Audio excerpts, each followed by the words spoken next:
तो hello ji and welcome जी। तो episode की स्टार्टिंग में हम एक बंदे को देखते हैं जिसका नाम वेनहाउ होता है और उसकी गाड़ी जंगल के बीचों बीच खराब हो जाती है। तो फिर उसका गार्ड सोनू कहता है, यंग मास्टर मुझे नहीं लगता कि हमें इतनी रात को इस जंगल में कोई मदद मिलेगी और ये इस मोनू को भी गए हुए आधा घंटा हो गया है, हमें जाकर इसका पता करना चाहिए। तो यंग मास्टर वेनहाउ कहते हैं कि तुम सही कह रहे हो, हमें उसका पता करना चाहिए। और फिर वो जाने से पहले उसके लिए एक पर्ची लगा जाते हैं जिस पर्ची के ऊपर लिखा होता है कि हमारा यहीं पर इंतजार करना, हम जल्दी ही आ जाएंगे। मगर तभी उन्हें झाड़ियों में कुछ आवाज आने लग जाती है। तो सोनू कहता है कि यंग मास्टर आप पीछे पीछे हो जाएं, मैं देखता हूँ ये कौन है। मगर तभी झाड़ियों के अंदर से एक बंदा बाहर निकलता है। तो मोनू कहता है कि अच्छा सोनू तुम हो, हम तुम्हें ही ढूंढने के लिए जा रहे थे। और फिर तभी हम एक ओल्ड मैन को देखते हैं जो वहाँ पर आता है और वो दिखने में कुछ ड्रोना सा लग रहा होता है। तो वेनहाउ कहता है कि ये कौन है। तो मोनू कहता है कि ये मुझे जंगल में मिले हैं, इन्होंने कहा कि इनका गाँव पास ही है, ये हमें वहाँ पर लेके जा सकती है। तो सोनू कहता है कि पर आप है कौन और यहाँ जंगल में क्या कर रहे थे। तो वो ओल्ड मैन कहता है कि मैं इस जंगल में कुछ लकड़ियाँ इकट्ठा कर रहा था। ये जंगल जैसा दिखता है वैसा बिल्कुल भी नहीं है, ये जंगल बहुत ही ज्यादा खतरनाक है, इसलिए आप लोगों को मेरे साथ मेरे गांव चलना चाहिए, आप लोग वहाँ पर रेस्ट कर सकती हैं, मेरा गांव यहाँ पास में ही है। तो फिर वो सब लोग मान जाते हैं और उस ओल्ड मैन के पीछे पीछे चलने लग जाते हैं। तो फिर वेनहाउ कहता है कि ओल्ड अंकल आखिर आपके विलेज का नाम क्या है, क्योंकि हमें मैप पर कोई भी विलेज नजर नहीं आ रहा था। तो ओल्ड मैन कहता है कि मेरे विलेज का नाम चीकवान विलेज है और ये ढूंढने से नहीं मिलता जब तक कोई बंदा गाइड करके ना ले जाए। आप लोग बताएं आप लोग यहाँ पर कैसे आ गए और इस जंगल में कैसे फंस गए। तो वेनहाउ कहता है कि मैं यहाँ पर एक साइंस प्रोजेक्ट कंप्लीट करने के लिए आया था, मगर अचानक से मेरी गाड़ी यहाँ पर बंद हो गई। तो वो ओल्ड मैन कहता है कि साहब जी यहाँ पर तो हर रोज कोई ना कोई गाड़ी बंद हो जाती है और कभी मिलती भी नहीं, क्योंकि ये जंगल बहुत ही ज्यादा खतरनाक है, अगर आप इसके अंदर गहरा चले जाते हैं तो ये जंगल आपको निगल लेता है, इसलिए हम अपने विलेज में ही रहते हैं और अपने विलेज से ज्यादा दूर नहीं जाते।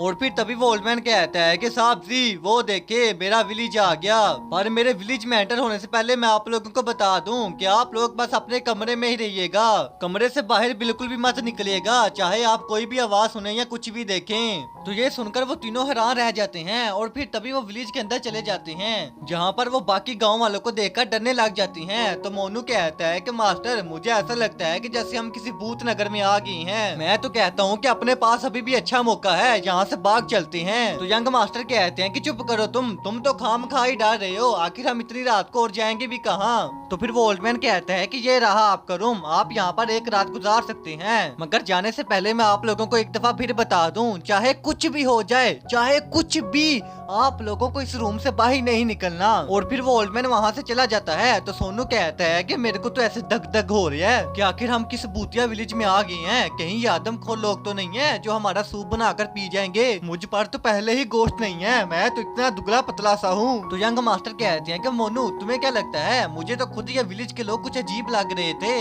तो फिर सोनू कहते हैं कि यंग मास्टर जल्दी से इधर आए, बाहर देखें ये बाहर क्या हो रहा है। और फिर वो जब बाहर देखते हैं तो बाहर विलेज के सारे लोग एक कफिन को कहीं पर लेकर जा रही होती हैं। तो मोनू कहता है कि ये सारे लोग इतनी रात को इस कफिन को कहाँ लेकर जा रही हैं। तो सोनू कहता है कि लो देख लिया ना, मैंने तुम लोगों से पहले ही कहा था, मुझे ये विलेज के लोग ठीक नहीं लग रहे थे। और फिर सोनू यंग मास्टर से कहता है कि यंग मास्टर अगर आप कहें तो मैं देख कर आऊँ कि आखिर ये लोग कफिन को कहाँ पर लेकर जा रही हैं, और मैं अगर आधे घंटे तक यहाँ वापस न आया तो आप दोनों यहाँ से भाग जाना। तो यंग मास्टर कहते हैं कि नहीं ऐसा बिल्कुल नहीं होगा, अगर जाएंगे तो हम तीनों साथ में ही जाएंगे। और फिर तभी वो तीनों उन विलेज के लोगों का पीछा करने लगती हैं। तो फिर हम उन गांव के लोगों को देखते हैं जो उस कफिन को एक जगह पर जाकर रखते हैं। तो तभी वो ओल्ड मैन जिसे हमने थोड़ी देर पहले ही देखा है वो उस कफिन के पास आता है और उसके हाथ में एक सोड होती है और तभी वो अपनी सोड को उस कफिन के अंदर मारता है जिससे कफिन के अंदर से चीखने की आवाजें आती हैं और तभी उस कफिन के अंदर से खून निकलने लग जाता है। तो वो जब खून निकलता है तो सारे गाँव के लोग पागल हो जाते हैं और उस खून को पीने लग जाते हैं। तो उन्हें ऐसा करते देखकर मोनू की हालत खराब होने लग जाती है और तभी वो उल्टियाँ करने लग जाता है। और फिर तभी वो तीनों वहाँ से भागने लगते हैं, मगर तभी सोनू का पैर टकराता है और वो नीचे गिर जाता है, जिससे उन गाँव के लोगों को इन तीनों का पता लग जाता है और तभी वो सारे मिलकर इन तीनों को घेर लेते हैं। और फिर वो ओल्ड मैन उन तीनों के पास आता है और कहता है कि मैंने तुम तीनों को पहले ही मना किया था कि अपने कमरे से बाहर मत निकलना,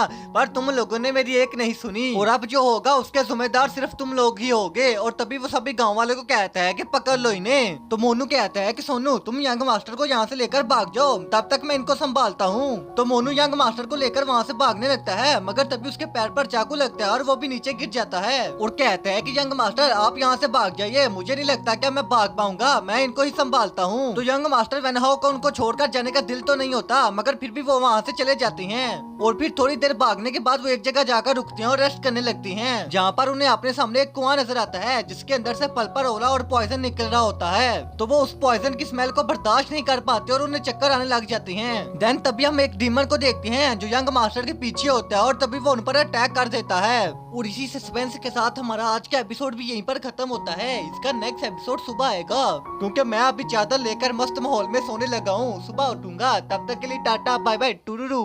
Desvíes la mirada, quédate cerca de mí.